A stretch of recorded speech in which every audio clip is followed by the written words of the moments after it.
Hi everyone, welcome back to fullrmc.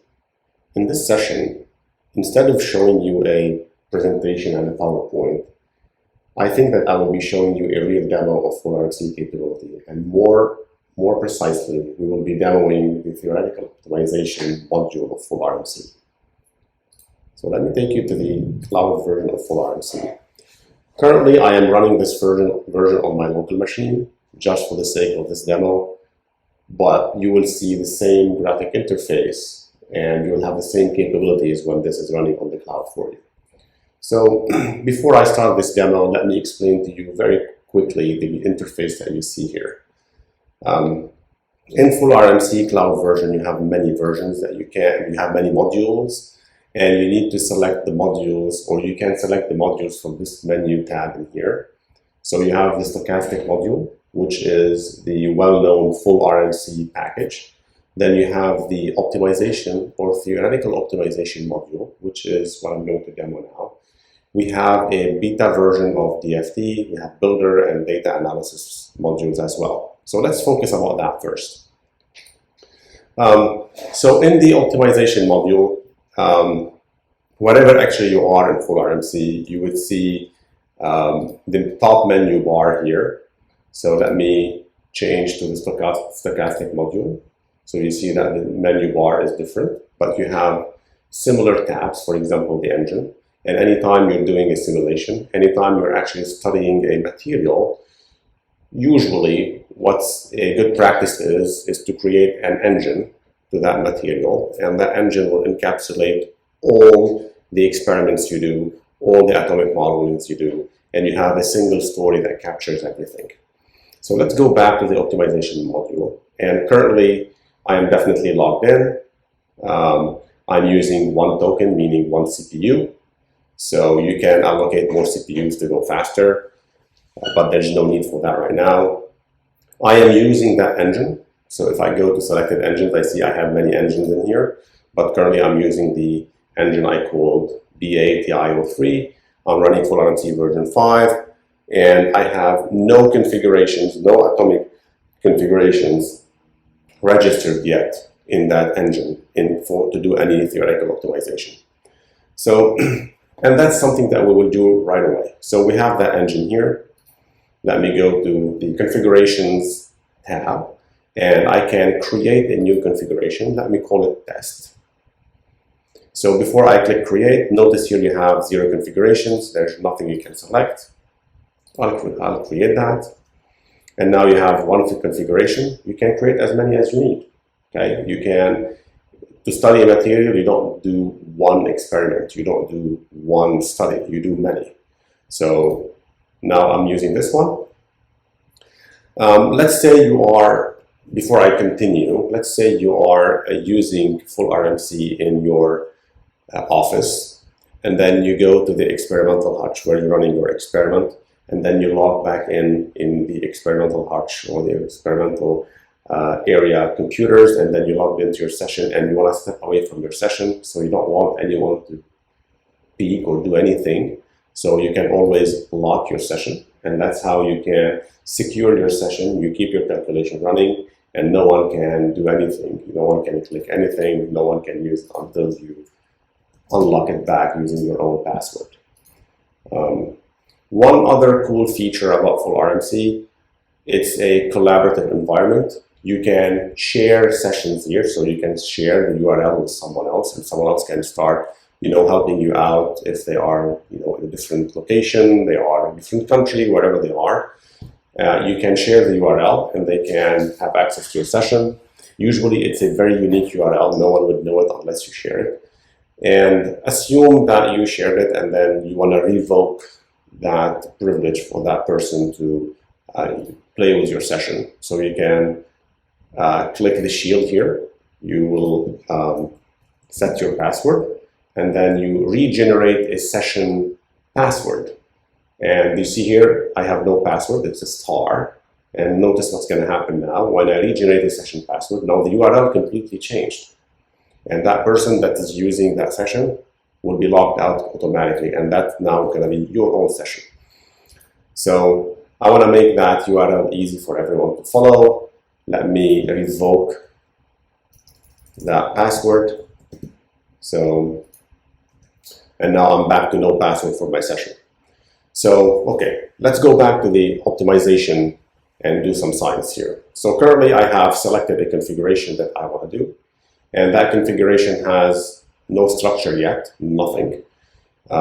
So you need to set the structure. There's many options here. We'll go back to those options later to explain what those are for. But let's set up the structure first. So to create the structure, you can even upload a zip file from your local computer, or you can retrieve a structure that you already saved on the cloud in fullrmc cloud. And you save those structures, or you create those structures using the module builder, the builder module. So currently, that's what I'm going to do. I'm going to use the cubic.zip, and we'll see what that is. And I will set this structure. So now the structure is set. Let me go back here before I finish. So you can also, a third way to create your structure is by specifying your lattice parameters, your scenario operations, and your atoms. So technically, you're creating your zip file. Now the structure is loaded. This is the unit cell in here. We will go back to what those are, scale up and scale down. And then this is where you specify the length of your experimental data. So we will go back to that as well. In this tab here, you can create molecules, or you can specify molecules. So here I have no molecules, it's an atomic crystal, but still, you can create a molecule, and by default, a unit cell here, the atoms in the unit cell are the molecule itself. I know it doesn't make sense to say that, but this will help you later on if you are doing, if you are optimizing a molecular structure. So you need to somehow you need to specify those molecules, and this is necessary to create constraints, angle bonds, and dihedral and improper constraints that will help you create those constraints. In this case here, we don't need to. And also fullrmc comes with helper functions to automatically, I'm sorry, I'm clicking too fast, to automatically create the bonds, or automatically capture and detect molecules. And the way this is done is through certain covalent bonds limits. And any two atoms that are closer, any two atoms of certain element type, so barium, barium, barium, oxygen, that are closer to that limit that you specify here, plus the fudge factor, will be considered connected. And then the link of all connected atoms will create a molecule. So let me do that. Create definition, and then it says molecules definition successfully parsed, but not set. And because this is a helper function. And you see here, actually, the parsing gave you back the same molecule in here. But if you have a different structure, you would have different molecules that are captured. And sometimes it's not going to be super accurate because your distances in the initial structure are not as accurate as the covalent bonds here. So you maybe need to play with the covalent bonds, or you can manually specify that. I mean, manually specify the atoms. So let me do this here, for example. Let me do this. So this is atom 1, and then I can say, so this is molecule 2, M1, and then M1 is the name of the molecule, and it has one molecule in it. And you need to specify the same here down here to create, to specify the atom names.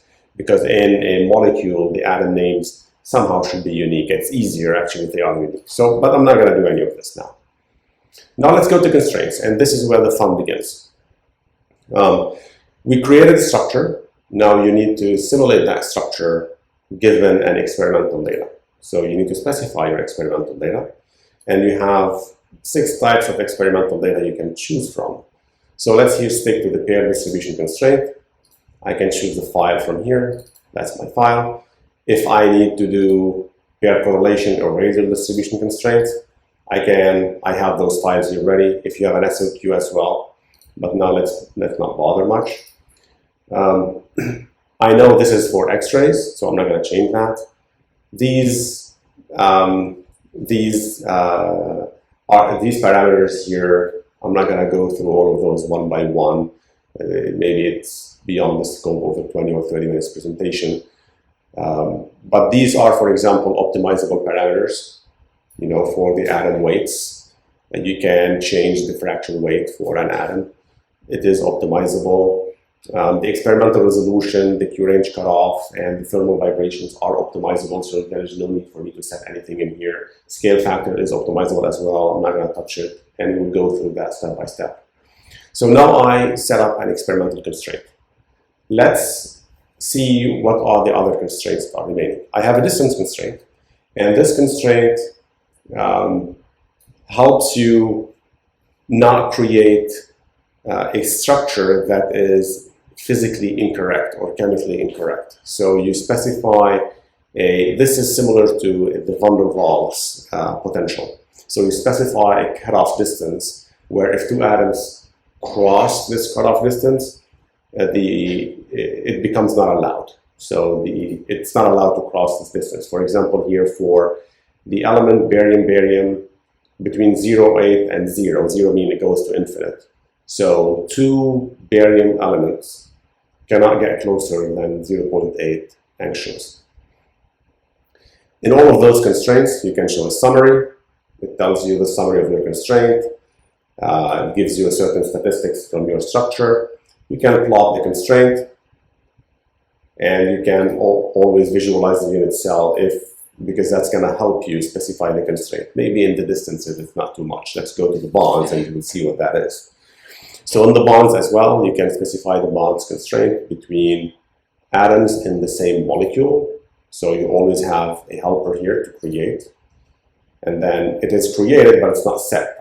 Let me do that again because I clicked it too fast. So bonds constraint definition successfully created and updated. Update parameters to set constraint new definition. So it's not set already. If I want to set it, I need to update here because this is a helper function. And here you see the molecule CRY stands for crystal.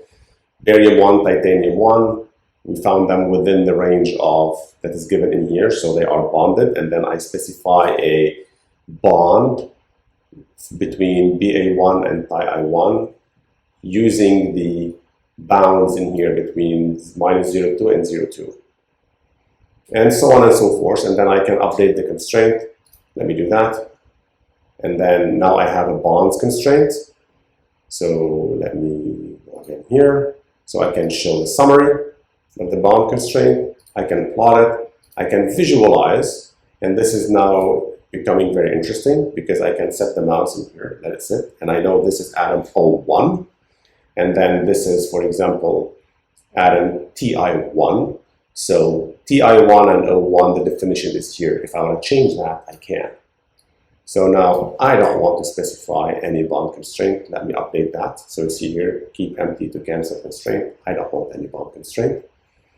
So now going back to all the constraints I already specified, I have experimental constraint. That's something for sure I need.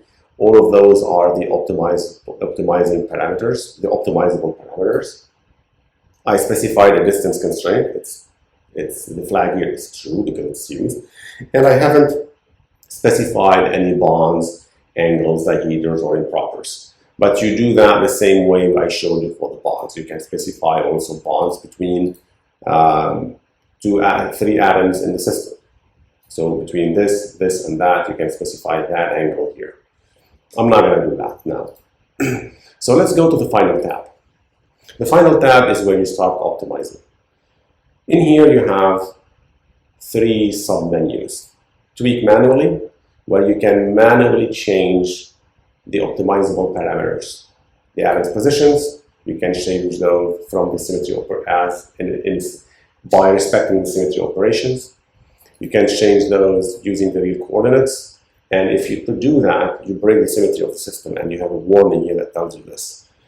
Because Site you have the, for example, this one here, this site in here, it generates 3 atoms.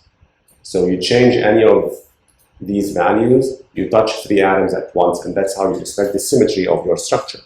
Now, if you do anything from using the box coordinates or the real coordinates, then the system, the full RMC will automatically reduce the symmetry to P1. It's just a warning.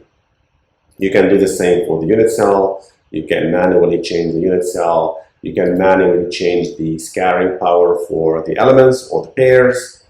You can manually change the thermal vibrations, delta 1 and delta 2 and Q broad. Those are part of the, you can check those actually, what those mean in full RMC's publication. And if you don't know where that is, you need to go to here. When you log in, you see you have the link for those, and this is the publication that explains all of that. So now let me go back to optimize.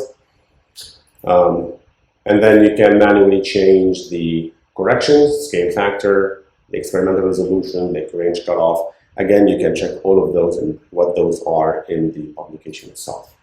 Now, usually I've never done any manual tweaking. What I do is single run setup or optimization cycle, and let me show you that right now because this is really neat.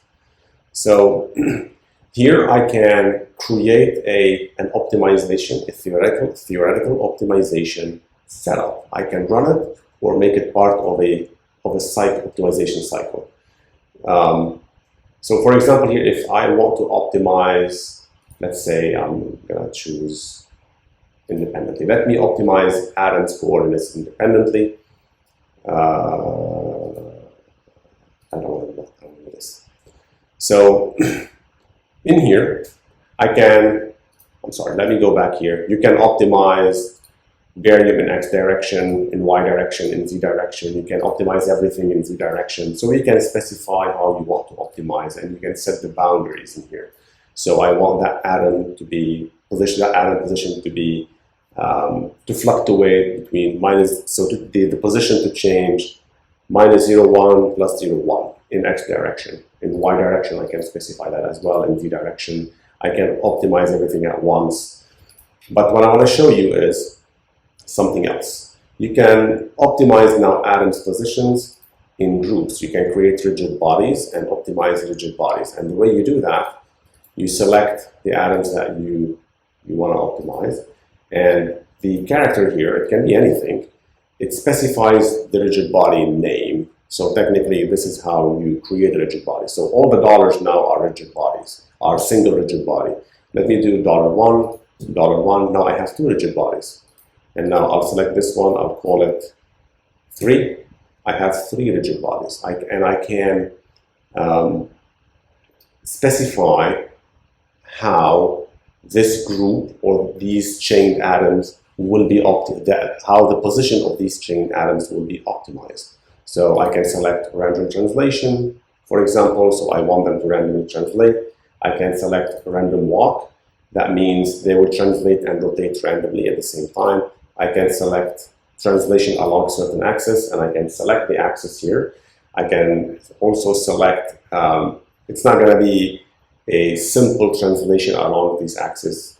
We add 2 parameters here, bottom and top and length, to specify a cone. So you have the translation along a cone, which gives you more freedom, more degrees of freedom.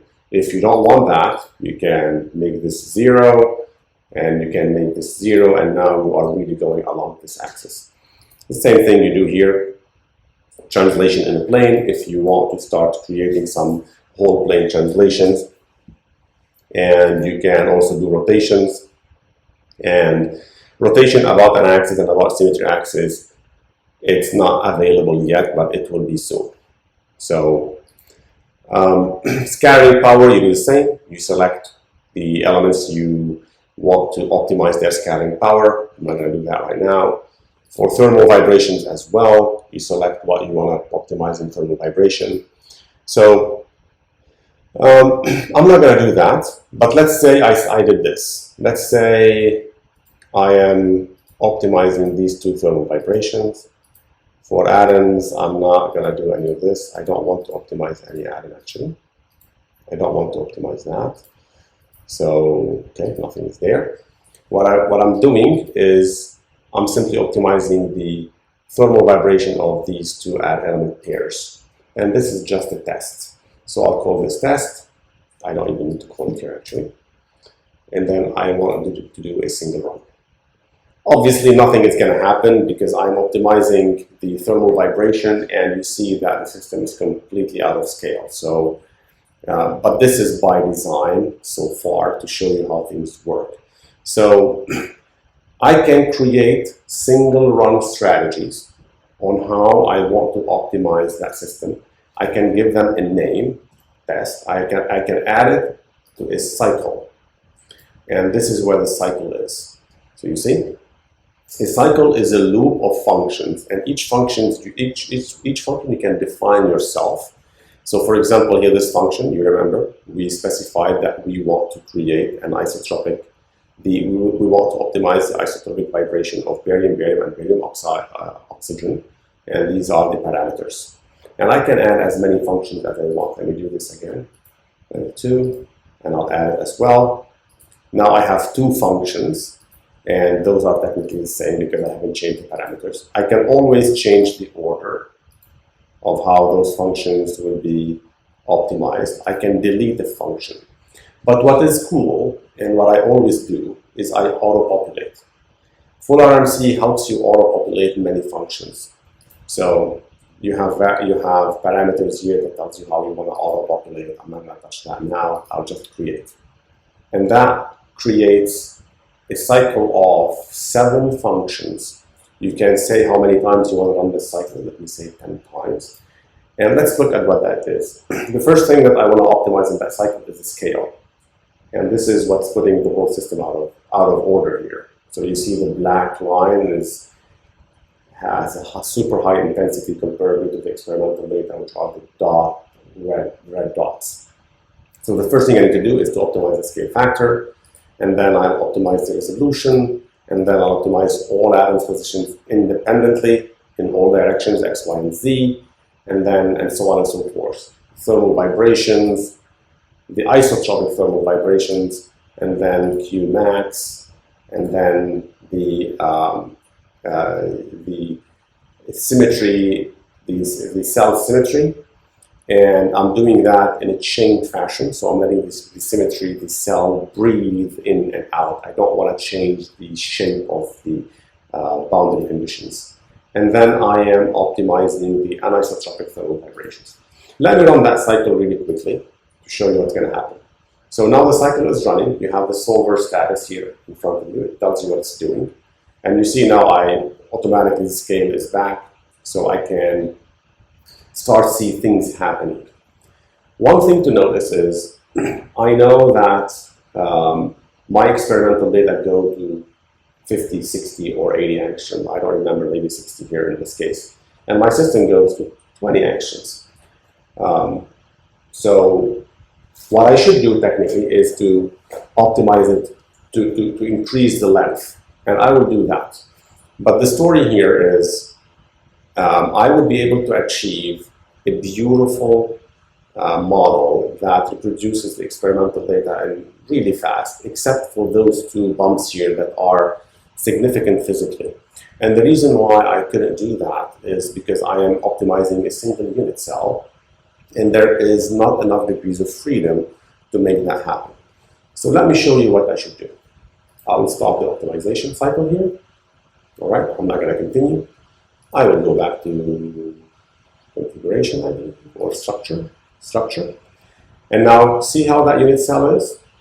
This is a single unit cell. I don't have enough degrees of freedom here. So what I want to do is to scale it up. So I want to create a bigger unit cell. And now in fullrmc, you can go as big as 1,000, 2,000 atoms in a unit cell to optimize. And I'm sure you remember other softwares where if you go up to 10 atoms, everything stops or it becomes very slow and whatnot. So let me here scale it up 10 times and see. And now This is my unit cell. I have a lot more degrees of freedom. And you would see the result of that optimization in the publication again. And the value, the maximum distance for the optimization here is 20 angstrom. I need to take it up to 50 or 60 because that's how big my experimental data is. And realize here, the fullrmc tells you how big of a supercell for this unit cell you need to go up to 20 angstroms. So you need to stack 10 times in X, 11 times in B, and 2 times in C. Let's now take that to 50 angstroms. And now we're talking about a completely different system. And now I need to extend 25 times in A, 25 times in B, and 4 times in C. And definitely because C, I have stacked up that 10 times. So now let's go back to optimize, where the optimization is. You see automatically how the experimental data, I have technically a different system. Well, actually, it's the same, exactly the same system, but I have more experimental data. Which is not a magic. It's just because this is the experimental data I have, the one I loaded. Let me explain a little bit here this graph. So the red dots, so you have the legend here, is the experimental data. The black line is the total. And then you have the experimental resolution, which is the green plus signs. And then you have the thermal vibration half width at half maximum, and you see how they are. You can add to that whatever you need to, but let's not make it super busy. So here I'm adding the partials. You can do whatever you want to do here, really. So let me do this, create the cycle. That's what I always do. I don't go crazy and I don't do single runs and add strategies until I really need to do that. I would run that cycle 50 times. Okay, and let's say now I'm running that. I know in 50 it will give me a beautiful structure here, and I am ready to step away from my machine and go do something else. But I don't want anyone to touch that. So as I showed you before, you can lock your session, and you can still see the logs here, and you will see those getting updated. That's just happened now. The machine is running, everything is locked. You can't do anything. No one can do anything. Nothing can happen here until you come back and you unlock it. And now you can be back and do whatever you want to do. So I will stop that. Okay, you see it's already getting much better. I will stop that. Let's say I get to a beautiful system that I like. And this is the beauty of fullrmc on the cloud. I still have some stuff that I can do. I need that structure now to start doing fullrmc calculations or stochastic calculations. So what should I do? It's very simple. You come to convert to stochastic. You select the configuration. Actually, we have one-to-one in here. Those are certain parameters. You can tell it where you want it in the engine. So by default, it's going to create a multi-frame in that engine called optimized test, but you can change that. You can call it whatever. But by default, it's going to be optimized test. The subframe is going to be test. You can change that. You can call it whatever again. The supercell, I left it by default. It's auto, and it's the supercell that covers the whole range that you optimize. And let's do that really quickly. It'll take a few seconds here to finish.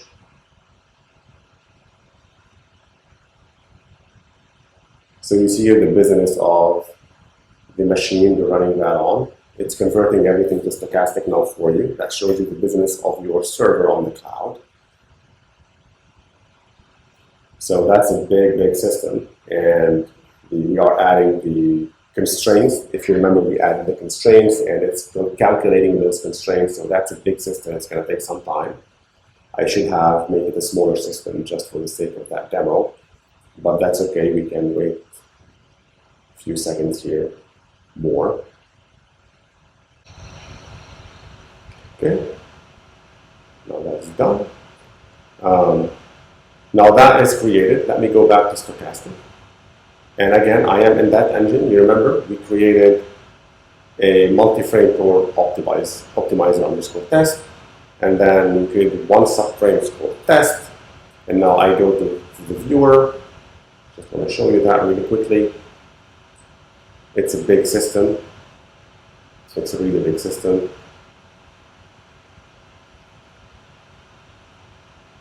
Let's check how many thousands of add-ins I have in that system. That's the system now we're going to run stochastic optimization upon. Let me see how big that system is. I have 120,000, oh, not that big, 125,000 add-ins in that system. So you can do all the normal stochastic full RMC that you all know about already. You have already the two constraints, you have the parameters that are found and optimized. You have everything in here, everything that you optimized, you have it in here. And now you can run full RMC in stochastic mode. You can specify the groups, the generators, you can do all of that. And with that, I will stop. Thank you for listening. You can always reach out. I'm available. I will respond very swiftly to that email. You can send us an email. I'll respond very swiftly. And hopefully in the next time, we will have a hands-on tutorial, an online hands-on tutorial. Thank you all.